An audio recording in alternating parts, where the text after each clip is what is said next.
20% of the world's crude travels through the Strait of Hormuz. And while it's relatively benign for us, essentially for Europe and emerging markets, they're having an energy heart attack. A very big concern for them, hence their shares have fallen much further than ours. But even today, that contagion started to spread over to the United States. The hardest hit sectors today were deeply cyclical. In particular, you saw industrials down, probably have one of their worst performances in months. A lot of things in retail got hit hard. And interestingly, maybe the most popular trade out there, which is momentum, probably had one of its worst performances since Liberation Day. So a lot of upside down trading today. Okay. And how much would you say is coming from the conflict in the Middle East? I would say the bulk of it for this week. I think the narrative is completely shifted. And with each passing day that this drags on, the concerns gets a little bigger. And on the first day, it was nothing for the United States. We opened down hard, and we actually closed in the green. A little less so, but we never closed near the lows. And even today, we didn't close near the lows. Not the same, really, for much of the rest of the world.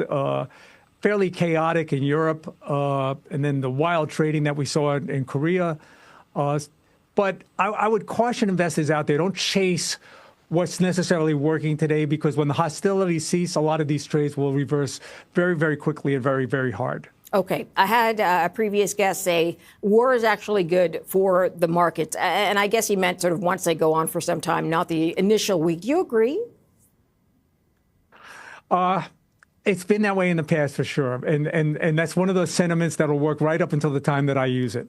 But it was certainly that way through the last couple of conflicts that I've been through.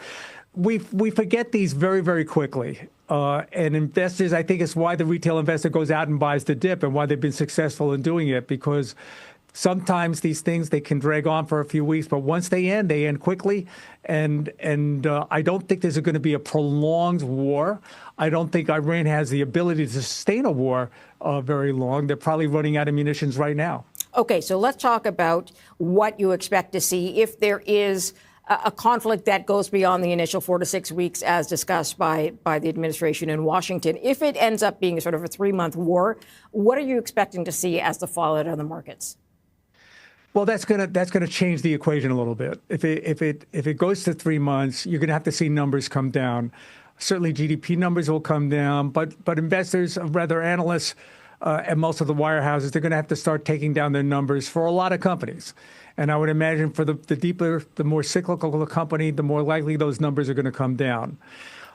It's also important to note that if energy stays at these elevated levels, energy touches every line item of the income statement. By definition, you have to bring the numbers down. It is inflationary. The most disturbing thing this week is that there was no safe haven trade. Treasuries did not support you. I would say that the balanced investor, the well-diversified investor, was down as much as the NASDAQ. Okay, let's get to one of your stock picks that you like. CME is a derivatives exchange. Tell me a little bit more about it. Well, we've seen AI go from one industry to the next, and even companies like American Express were hard hit. A few weeks ago, a logistics company, C.H. Robinson, was hit with the idea of AI disruption. I wanted a financial name that was disruption-proof, and that's CME Group. Their core product is price discovery and risk transfer. AI is not going to disrupt a liquidity network with 125 million open positions. You can't replace a liquidity pool with a large language model.